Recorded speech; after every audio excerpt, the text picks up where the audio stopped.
I can't help but to notice the widespread discontent with the National Association of Realtors. I constantly see agents call NAR a monopoly and that it's sold out its own members.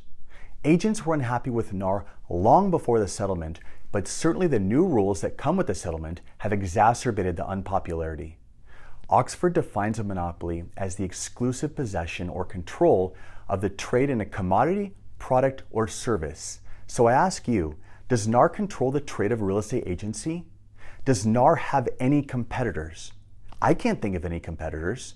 In fact, I see them more as a federal government with state associations as state governments and local associations as local governments. Now, local associations do sometimes compete with each other if their territories overlap, but they all report upstream to the same place. So yeah, I guess there is only one gig in town, but not so fast. Real estate agents aren't required to join the Association of Realtors. Once you're licensed by the state, you can sell real estate. I tell agents this all the time. The next question they ask me is, how can I get access to forms, the MLS, and a lockbox key? My answer is simple. You join the Association of Realtors. Wait, they ask, I have to join the Association of Realtors to access all of these tools? No, I answer, you can join the MLS as an MLS-only agent. Then what about the forms, they ask? Oh, you need to join the Association of Realtors for the forms. Fine, they say, I'll use generic forms, just give me the MLS-only membership. And then I have to tell them that I can't. Since I have to have access to realtor tools and a full realtor membership for my realtor agents, I don't have a separate MLS-only membership. I also tell them if they don't join the Association of Realtors, then I get fined as the designated realtor if I have an active agent that's not a realtor. At this point, we both realize that if they want a seat at the active agent table, they have to join the Association of Realtors. Now, I'm not the only one that's noticed this. I've even heard of plans that someone's launching a rival trade association, which I think highly underestimates the scale of dominance that NAR has. NAR doesn't just rule real estate agency, NAR is real estate agency. NAR's Royal Decrees begin on the national throne but are administered by viceroys in each state who oversee lords spread out geographically and stationed among the communities. Each lord even has a council of local active realtors that sit on a board. It's a functioning monarchy that would make past kings blush.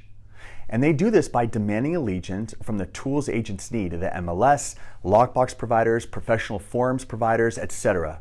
Now, it's worth mentioning that even if a startup trade association could elbow their way in, what good does it do? Why would anyone critical of NAR want another trade association?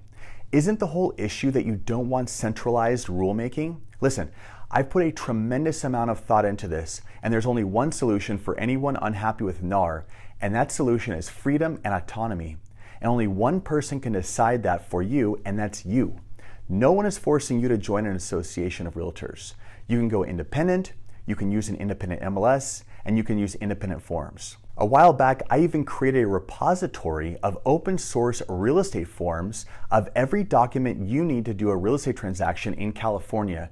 And do you know who actually uses it? Not agents, for sale by owners. Oh yeah, agents freak out when they see a form that's not endorsed by the Association of Realtors. Meanwhile, FSBOs will speed right by those agents as they use open source forms to do their real estate transactions. I've recommended my state MLS, open source forms, and using a digital lockbox you can buy on Amazon or at Home Depot, and you can guess how many agents actually unplug from the realtor matrix. Like I said, I've done a tremendous amount of thinking of the realtor versus independent paradigm, and I've realized that agents are so focused on marketing and sales that when it comes to tools, they want a turnkey solution for everything. They want a standard MLS, they want a standard lockbox, and they want a standard form. They don't care if the vendor is a monopoly or a mom and pop.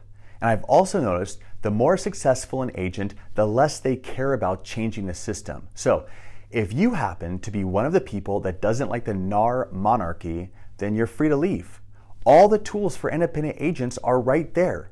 But there's no sense in complaining because whether you're a member of the Association of Realtors or not is only decided by one person, and that person is you and you alone. Thanks for watching.